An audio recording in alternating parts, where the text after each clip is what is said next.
அப்ப லக்ன நட்சத்திரத்தை பொறுத்தவரை என்ன சொல்றோம்? ஒரு உட்காந்து பாருங்க. பகையா வரக்கூடாது, பயப்படவும் கூடாதுங்க. பகையா இருக்கக்கூடாது, பயப்படக்கூடாது. அதாவது சரிக்கு சரி நிக்கிறது. புலியவும் ஆஹ், சித்திர நட்சத்திரத்தையும் சிங்கத்தையும் சேர்க்கிறது. புரட்டாதி, அவிட்டம் இந்த மாதிரி சேர்க்கிறது. அதுல மேட்சிங் பார்க்கும்போது நல்லா புரிஞ்சுக்கிறேங்க சார். ஆண் புலி இருந்தது சார், பெண் சிங்கம் சேர்த்த சார், ஒத்து போகும். நல்லா புரிஞ்சுக்கிறேங்க. ஒரு ஆண் புலி சித்திரை, பெண் சிங்கம் அவிட்டம், ஆண் சிங்கம், பெண் புலி விசாகம், புரட்டாதி விசாகம், அது கூட பரவாயில்லை. நீங்க சேர்க்கும் போதே பாத்தீங்கன்னா ஆண் சிங்கம், ஆண் புலி, பூரட்டாதி, சித்திரை அப்படி சேர்க்கிறது. பெண் சிங்கம், பெண் புலி, அவிட்டம், விசாகம் சேர்க்கிறது. இந்த மாதிரி விஷயங்களை ஒத்துக்கிறவங்க நீங்க நல்லா பாருங்க. வாழ்க்கையில ஒவ்வொரு விஷயமும் கவனிங்க. ஒரு பெண்ணாய் நீங்க அவுத்து விட்டீங்கன்னு வச்சுக்கிறீங்களேன், அது எப்படியாவது தப்பிச்சு வந்துடும். ஏன்னா ஆண் நாய் அதுக்கு பயங்கர சேஃப் கொடுத்து கூட்டு வந்துடும். சண்டை போறது யாருன்னா ஒரு பெண்ணாய்க்கு பெண்ணாய் மட்டும்தான் சண்டை போடும். அதே மாதிரி ஆண் நாயும் பார்த்தீங்கன்னா ஆண் நாய் மட்டும்தான் சண்டை போடும். ஒரு ஆண் நாயை பார்த்த உடனே பெண் நாய் பார்த்தீங்கன்னா ஆட்டோமேட்டிக்கா பார்த்தீங்கன்னா அதனுடைய பழக்க வழக்கம் அதெல்லாம் வேற மாதிரி போயிடும்.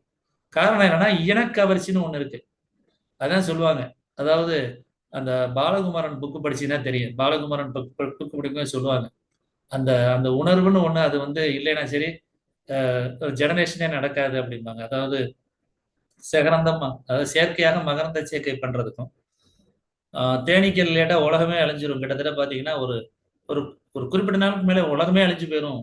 ஏன்னா இந்த தேனீக்கள்ங்கிறது பார்த்தீங்கன்னா மகரந்த சேர்க்கை மூலமாக அது ஒவ்வொரு இடமா போய் பார்த்தீங்கன்னா சரி, அந்த தேன் எடுக்கிறதுக்காக ஒவ்வொரு பூவா போய் அந்த பூவில் வண்ணத்து பூச்சிகள் இந்த மாதிரிலாம் உட்காந்து உட்காந்து இனப்பெருக்கத்துக்கு பார்த்தீங்கன்னா பழங்கள் காய்களாக இருக்கட்டும் எல்லாத்துக்குமே பார்த்தீங்கன்னா இந்த வண்ணத்து பூச்சியும் இந்த தேனியும் இல்லாட்டா உலகமே இல்லை அப்படிங்கிற மாதிரி சொல்லுவோம். அந்த மாதிரி இனக்கவர்ச்சின்னு ஒண்ணு இருக்கு. அந்த இனக்கவர்ச்சி எப்ப வரணும்னா திருமண பொருத்தத்துல லக்ன பாவத்துல வரணும் கரெக்டா. பார்த்தவனே பிடிக்குதுங்க, பார்த்தவனே பிடிச்சு போச்சு அப்படின்னா அந்த இனக்கவர்ச்சி வரணும். வர்றதுக்கு லக்ன பாவம் நல்லா இருக்கணும். நீங்க லக்ன பாவத்துல போய் சொதப்பணும்னு வச்சுக்கிறீங்க. அட்லீஸ்ட் ஆண் பூனை பெண் பூனை சேர்க்குறீங்க, ஆண் சிங்கம் அது ஆண் சிங்கம் பெண் சிங்கம் சேர்க்குறீங்க, ஆண் புலி பெண் புலி சேர்க்குறீங்க, எருது பசுமாடு சேர்க்குறீங்க, ஆண் நாய் பெண் நாய் சேர்க்குறீங்க. இது சேர்க்கறதுல பாத்தீங்கன்னா சரி பிரச்சனையே இருக்காதுங்க. பாவங்கள் நம்ம அப்புறம் பார்ப்போம். இப்படி சேர்த்து வச்சுக்கிறீங்க, பெரிய லெவல்ல பிரச்சனை இருக்காது. இன்னொன்னு என்ன சொல்றோம்? பகை சேர்க்கக்கூடாது. கீரி, உத்திராடம். அதுக்கடுத்து என்ன சொல்றோம்? நல்ல பாம்பு, சாரப்பாம்பு, ரோகிணி, மிருகசீரிடம், இது ரெண்டையும் சேர்க்கக்கூடாது. அதுக்கடுத்து என்ன சொல்றோம்? நாய், நாயோட குரங்க சேர்க்கிறது. திருவோணம், பூராடம், மூலம், திருவாதிரை இந்த மாதிரி சேர்க்கிறது. சரிங்களா? பாம்பையும் குரங்கையும் சேர்க்கிறது. உங்களுக்கே தெரியும் எந்தெந்த நட்சத்திரங்கிறது முதல்ல படிச்சுக்கிறேங்க. நேரத்தை சொல்லிட்டேன். 27 நட்சத்திரத்தையும் படிச்சுக்கிறீங்க. அதே மாதிரி பயந்து பயந்து வாழ்றது. பயந்து பயந்து வாழ்றதுன்னா டாமினேட் பண்றவங்க பாத்தீங்கன்னா இப்ப எடுத்துக்காட்டுக்கு ஒரு பெண் புலி இருப்பாங்க. எப்போதுமே நல்லா தெரிஞ்சுக்கிறேங்க. எந்த ஒரு விஷயத்திலையுமே இந்த அந்த பெண்ணா வர்ற நட்சத்திரங்கள்லாம் பார்த்தீங்கன்னா சரிங்க, பொறுப்புத்தன்மை கொஞ்சம் அதிகமா இருக்கும். பொறுப்புத்தன்மை பாத்தீங்கன்னா அதிகமா இருக்கும். அதாவது பாரத்தை சுமக்கிறதுன்னு சொல்றது. இதை இயல்பா பாத்தீங்கன்னா ஒரு ஆண் ஜாதகத்துல போய் அமைஞ்சிருச்சுன்னு வச்சுக்கோங்களேன், அவருக்கு ரெஸ்பான்சிபிள் ரொம்ப அதிகமா இருக்கும். இப்ப எடுத்துக்காட்டுக்கு உத்திரட்டாதி நட்சத்திரம் லக்னத்திலேயே உட்கார்ந்துருக்குன்னு வச்சுக்கோங்க. ஒரு குடும்பத்தை பாத்தீங்கன்னா ஆணா இருப்பாரு. ஆனா குடும்பத்துடைய ரெஸ்பான்சிபிள் ரொம்ப பாத்துக்கிறாரு. அதே பாத்தீங்கன்னா சும்மா அந்த ஒரு நட்சத்திரம் மாறி போகும்போது ஆண் நட்சத்திரம், அதாவது இப்ப எடுத்துக்காட்டுக்கு ஒரு லக்ன நட்சத்திரத்திலே பாத்தீங்கன்னா ஒரு விசாகம் வருது, சாரி சித்திரை வருதுன்னு வச்சுக்கிறோங்க. சித்திரம் வருது. சித்திரம் வருதுன்னா சரி ஆண் சிங் அந்த அந்த நடவடிக்கைகள் இதெல்லாம் பார்த்தீங்கன்னா ரொம்ப ஆக்ரோஷமா இருக்கும். அவருடைய செயல்பாடுகள்லாம் பார்த்தீங்கன்னா ரொம்ப தைரியமா இருக்கும். அசாத்திய துணிச்சலா இருக்கும். பொறுப்புங்கிறது மாதிரி அது வேற மாதிரி செயல்பாடுகள்லாம் பார்த்தீங்கன்னா சரி துணிச்சலா செயல்படுறது அந்த மாதிரி இருக்கும். அப்ப நம்ம ஒரு ஒரு செயல்ல செயல்படும் போது குடும்பங்கிறது திருமணங்கிறது கொஞ்ச நாள் வாழ்றது இல்ல. இந்த தினப்பொருத்தம்னு சொல்லிட்டு ஒரு வார்த்தையில என்ன செய்வாங்கன்னா டிக் அடிச்சுட்டு போயிடுவாங்க. இந்த நட்சத்திரம் இந்த நட்சத்திரம் பொருந்தும் அப்படின்ட்டு ஒரு புக்கு வச்சிருப்பாங்க. அது பொருந்துதுங்க அப்படின்ட்டு போயிடுவாங்க. அடுத்து என்ன சொல்லுவாங்கன்னா கணப்பொருத்தம் மனுஷ கணமா தேவகணமா, சரிங்களா? அந்த மாதிரி பொறுத்து போறது இல்லை. இது ஒரு வாழ்க்கை முறைன்னு வரும்போது உங்கள்கிட்ட வர்றது இது ஒரு இது என்னுடைய வேண்டுகோளாவே நான் முடிச்சு சரி குருநாதரா உங்களுக்கு வேண்டுகோளாவே சொல்றேன். ஏன்னா திருமண பொருத்தத்தை பொறுத்தவரை ஏன் நான் ரொம்ப யோசிச்சு பார்ப்பேன், இல்லைன்னா பார்க்கவே மாட்டேன். ஃபீஸ் எல்லாம் கூட கட்டினா பார்ப்பேன். 5 ரூபா கேட்டுங்க பார்க்கறேன், இல்லைன்னா பார்க்க மாட்டேங்க. ஏன்னா அது வாழ்க்கை முறை. வாழ்க்கை முறையும் பொழுது லக்ன பாவங்கிறது மாறி போச்சுன்னு வச்சுக்கிறேங்க. கம்ப்ளீட்டா எல்லாமே சொதப்பாயிரும். காரணம் என்னன்னா, இப்ப வரையும் லவ் மேரேஜை யாரும் ஏத்துக்கிற மாட்டாங்க. உங்களுக்கு தெரியாதுல்ல. லவ் மேரேஜ் வந்து அங்கீகாரங்கிறது கம்மி தான். அப்ப என்ன ஆகும்னு பாத்தீங்கன்னா, ஒரு தாய் தகப்பனுடைய ரெஸ்பான்சிபிலிட்டி வந்து பாத்தீங்கன்னா, தமிழகம் சார்ந்த தென் மாநிலங்கள் அதான் சொல்ல வந்தேன். அந்த அச்சாம்ச ரேகாசம் 1-7 இருக்கும். அதை ஏன் சொல்றோம்னா, பொதுவா வந்து பாத்தீங்கன்னா, 1-7 வரும், 1-4 வரும், 1-5 வரும். நிறைய பாத்தீங்கன்னா, இந்த 1ஆம் பாவத்தோட சேர்ந்து வரும்போது என்னன்னா, சரி பாதுகாப்பா இருக்கணும்னு நினைப்பாங்க. குழந்தைகளை ரொம்ப பத்திரமா வச்சுக்கணும்னு நினைப்பாங்க. சமூகத்துல நல்லா இருக்குன்னு நினைப்பாங்க. அவமானப்படக்கூடாதுன்னு நினைப்பாங்க. அசிங்கப்படக்கூடாதுன்னு நினைப்பாங்க. இதெல்லாம் வந்து இயல்பா வந்து பாத்தீங்கன்னா, கல்ச்சர்லயே வரும்.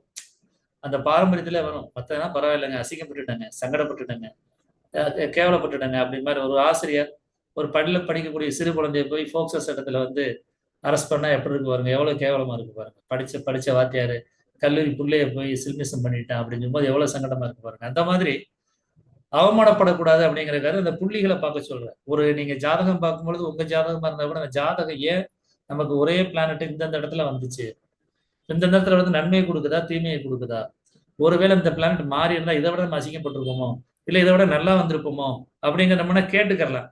ஆனா விதிங்கிறது ஏற்கனவே தீர்மானிக்கப்பட்டது.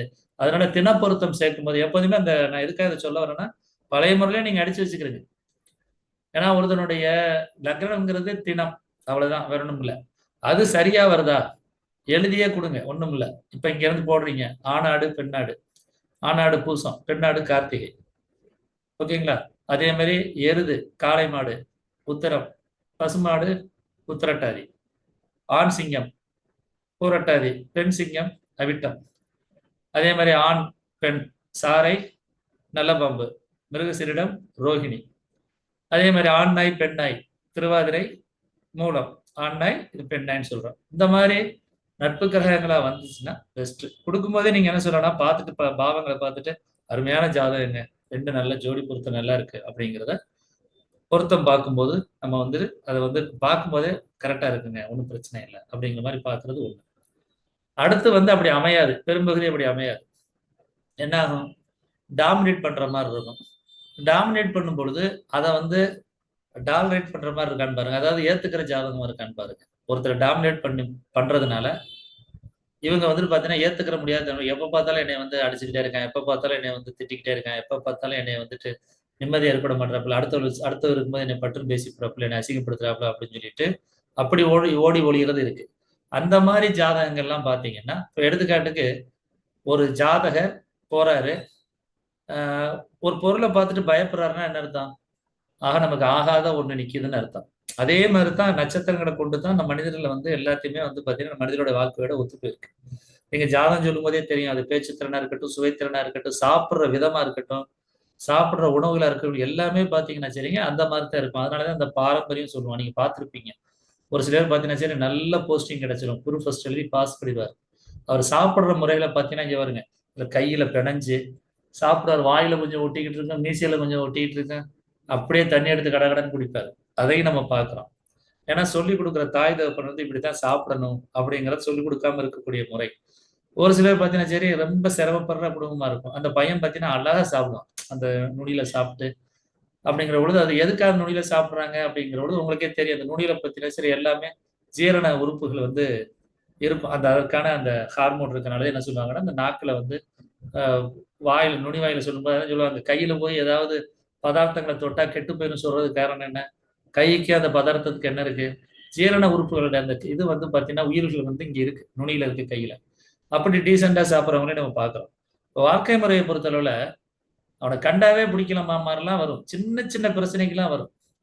எப்ப பார்த்தாலும் இப்ப ஒண்ணும் இல்லைங்க, ஒரு ஒரு மதுரையில இருந்து ஒருத்தர், அவர் வந்து வாத்தியார், கல்யாணம் பண்ணி வச்சுட்டாங்க. கல்யாணம் பண்ணி வச்ச உடனே ஒரு என்கிட்ட வர்றாங்க, எனக்கு எனக்கு வந்து ஜாதகம் பொன்னாடி ஜாதகம் சார் பார்க்குறேன். சார் எப்படி சார் பார்த்தீங்க, இது சரியா வராது சார். கல்யாணம் பண்ண அன்னைக்கு சார் ஃபோன் எடுத்துட்டு ஃபர்ஸ்ட் நைட் எடுத்து ஃபோன் எடுத்துட்டு போய் பேசுறா சார், விடிய விடிய பேசுறா சார், என்ன சார் பண்ண சொல்றீங்க? அவங்க அப்பா வந்து இன்ஸ்பெக்டரு, நான் கொஞ்ச நாள் பொறுத்து பொறுத்து பார்த்தேன் சார், கடைசியில் கூட்டிட்டு போக சொல்லி இப்போ டைவர்ஸ் ஓடிட்டு இருக்கு சார். கல்யாணம் பண்ணல இருந்தேன், அப்புறம் எதுக்கு அந்த கல்யாணமே பண்ணணும்னு யோசிச்சு பாருங்க. கல்யாணம் பண்ண அன்னைக்கு இரவே அந்த மாதிரிலாம் வந்து பாத்தீங்கன்னா நிறைய நடக்கும். ஆகாம பிடிக்காம போறதெல்லாம் வர்றதுனால அந்த லக்ன பாவத்தை எப்போதுமே சரி பண்ணி பாருங்க. ஏன்னா 1ஆம் பாவத்துக்கு ஏன்னா இவ்வளவு முக்கியத்துவம் கொடுக்குறேன்னா, ஒண்ணாம் பாவங்கிறது ரொம்ப ரொம்ப முக்கியம். பகையா சேர்த்துறாதீங்க. உங்களுக்கு 27 மிருகங்கள் பாத்தீங்கன்னாவே உங்களுக்கு தெரிஞ்சு போயிடும் பகை எதுன்ட்டு. அட்லீஸ்ட் நட்பு நட்பு இல்லாட்டா கூட எதிரியா இல்லாம பாத்துக்கிறேங்க. இப்ப எடுத்துக்காட்டுக்கு பசுமாடு, குதிரை, மான், ஆடு இதெல்லாம் பாத்தீங்கன்னா பகை கிடையாது. ஆனா நாய் சேர்க்கும் போது பார்த்து சேர்க்கணும். நாய் சேர்க்கும் போது பார்த்து சேர்க்கணும். ஆடை கடிக்கும், மாட்டை கடிக்கும், மானை கடிக்கும். தெரியுதுங்களா? ஆணுங்கிறது நாயை சேர்க்கும் போது பார்த்து பார்த்து சேர்க்கணும். அதையும் கொஞ்சம் கவனிச்சுக்கிறேங்க. அதே மாதிரி பாம்பை சேர்க்கும் போதும் பார்த்து சேர்க்கணும். குரங்கை சேர்க்கும் போதும் பார்த்து சேர்த்துக்கிறேங்க. அந்த மாதிரி விஷயங்கள் பார்த்துக்கிறேங்க. மற்றபடி உங்களுக்கே தெரியும் நட்பு பகைங்கிறது. அப்படி யாரும் தெரியாம ரொம்ப நான் வந்து இல்லை சார் அந்த மாதிரி வாழ்க்கையை நான் பார்த்தது இல்லை சார் அப்படிங்கிற மேக்சிமம் வந்திருக்க மாட்டீங்க. நடைமுறையா வந்து உங்களுக்கே பார்க்கலே தெரியும் எது அதெல்லாம் ஒத்து வராது. இப்ப நாய்க்கும் திருவோணம், பூராடம், ஆண் குரங்கு, பெண் குரங்குங்கிறோம். அதே இது எதுக்கு சொல்றோம்? நாய்கிட்ட சேர்க்க வேணாம் அப்படின்னு சொல்றோம். நாய்க்கும் குரங்குக்கும் ஆகாது. ஏன் பாம்போட சேர்க்க வேணாம்னு சொன்னா பாம்புக்கும் குரங்குக்கும் ஆகாது. இந்த மாதிரிலாம் ஒரு சில விஷயங்கள் நீங்க பார்த்துக்கணும். பார்த்துட்டு லக்ன பாவத்தை பார்க்கையில பெரும்பகுதி திருமண வாழ்க்கையை பொறுத்தளவுல 3, 7, 11 வர்றது பெட்ரு. 3, 7, 11 வர்றது ரொம்ப பெட்ரு. ஆனா அப்படிலாம் அமையாது. ரொம்ப அமையாது. அதுல பொதுவான தன்மைகள்ல குரு, சனி வருதுன்னு வச்சுக்கிறேங்க. குருவோ, சனியோ வந்தா நீங்க வந்து ஒரு ஒரு ப்ரிஃபரேஷன் எடுத்துக்கலாம். ஏன்னா பொதுவாவே அந்த நட்சத்திரங்கள் 3 வெவ்வேறு தன்மை கொண்டவங்களா இருந்தா கூட, பொதுவா வந்து பார்த்தீங்கன்னா, பெரிய லெவல்ல வந்து பார்த்தீங்கன்னா, தொடர்புகள் நல்லா இருந்தா, நம்ம வந்து அதாவது அநியாயம் செய்ய தோணாது. பொதுவா லக்னத்துலலாம் யார் குரு இருக்கோ, லக்னத்துல யாருக்கு சனி இருக்கோ, தொடர்புகள் நல்லா இருந்தா நான் சொல்றது. தொடர்புகள் கெட்டுப்போனா இல்ல, தொடர்புகள் நல்லா இருந்தா சரிங்க. பெரும்பகுதி பார்த்தீங்கன்னா சரி, ஒழுக்கத்தை விரும்புறவங்களா இருப்பாங்க. கரெக்ட்டா இருக்கணும்னு நினைப்பாங்க. நேர்மையா இருக்கணும்னு நினைப்பாங்க. நான் சொல்றது பாவங்கள் ரீதியா பார்க்கணுங்க. பாவங்கள் இல்லாம 8 வருது, 12 வருது சார்லாம் இல்ல. அந்த மாரி இருந்தா சரி பார்த்தீங்கன்னா, அது கொஞ்சம் நல்லா இருக்கும். அத பார்த்துக்க. ஆனா